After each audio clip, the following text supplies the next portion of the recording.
Serial jelang Ramadan, Al-Ahkam At-Tajwidiyah wa Ghoraibuha bersama Kiai Haji Abid Fatur Rahman Arif. Assalamualaikum warahmatullahi wabarakatuh. Sahabat Quran sekalian, kita berada di penghujung dari serial hukum-hukum tajwid dan mugharib dalam serial tajwid Al-Quran menjelang Ramadan. Setelah kita membahas beberapa istilah-istilah gharib seperti raum, ikhtilas, ishman, ada satu pembahasan yang juga menarik dan kita perlu ketahui bersama, itu adalah al-imalah. Imalah kalau dalam matan al-mufid fit tajwid karangan Imam At-Tibi rahimahullah, beliau memasukkan imalah itu sebagai harokat far'iyah, artinya harokat cabang atau harokat yang lahir bukan dari asal harokat Arabiyah. Karena dalam pembahasan tersebut dibagi dua, ada al-harokat al-asliyah, itu seperti fathah, kasrah, dhammah. Ada harokat far'iyah, artinya harokat yang terjadi karena sebab tertentu atau memang hasil dari harokat yang tidak tertampung pada pembahasan asliyah. Ya. Salah satu bahasa adalah al-imalah. Imalah itu adalah pengucapan fathah yang condong kepada kasrah atau alif yang condong kepada ya. Mudahnya adalah seperti bunyi e dalam bahasa kita. Tetapi dalam bahasa Arab dibagi dua pembahasan imalah ini. Ada imalah kubro, ada imalah sughra. Imalah kubro itu bunyi e murni, sebagaimana kita mengucapkan seperti kata Depok e, atau seperti orang, mohon maaf, seperti orang Betawi ketika dengan logat mereka mengatakan apa menjadi ape dan seterusnya. Itu adalah imalah kubro, bunyi dasar imalah. Adapun imalah sughra taklil, maka ada dua versi. Ada versi dari orang Mesir, ada juga versi dari Syam.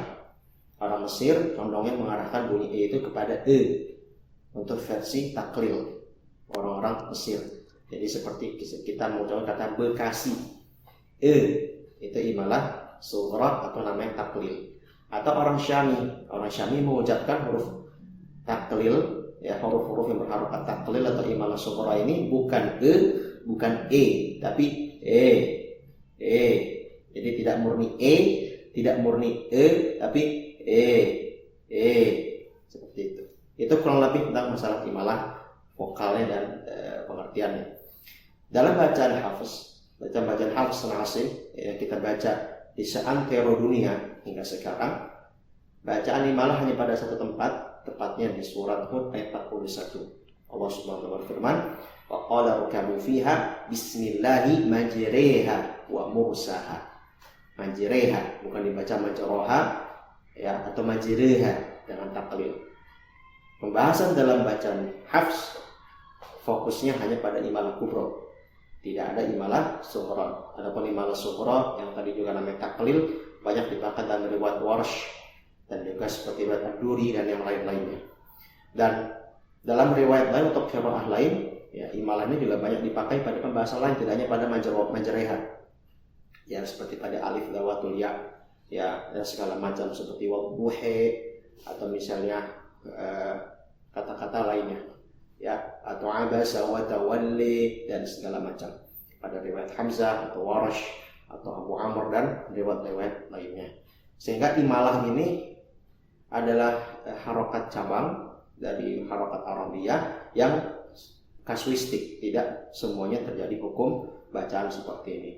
Asalnya, ya, kita mengucapkan fathah dengan fathah a, kasrah dengan kasrah i, ya, begitu pula huruf yang berkaitan dengan yang alif dan ya, tidak perlu dicondong-condongkan atau diantara keduanya. Adapun imalah ini adalah hukum khusus, sehingga kalau kita merujuk kembali kepada pembahasan itmamul harokat yang kemarin, sempurnakan fathah itu dengan a, kasrah dengan i, jangan sampai miring-miring sehingga jadi imalah. Jangan sampai kita memiringkan bacaan seperti misalnya Bismillahirrahmanirrahim, itu menjadi hukum imalah yang ilegal. Yang legal hanya pada tempat-tempat tertentu seperti dalam Hafs pada Hud ayat 41 majreha. Adapun riwayat dan qiraah lain nanti menyesuaikan dengan kaidah yang ada. Semoga bermanfaat serial tajwid yang kita sampaikan.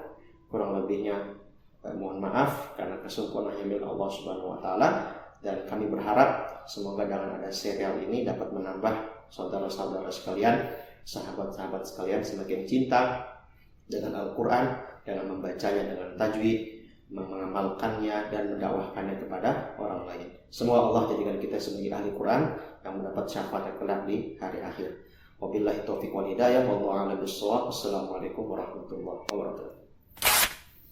Dengarkan serial Al-Ahkam At-Tajwidiyah wa Ghara'ibuha, membahas permasalahan yang sering terjadi pada ilmu tajwid. Tersedia di YouTube, Spotify, dan Google Podcast Yayasan Bisa.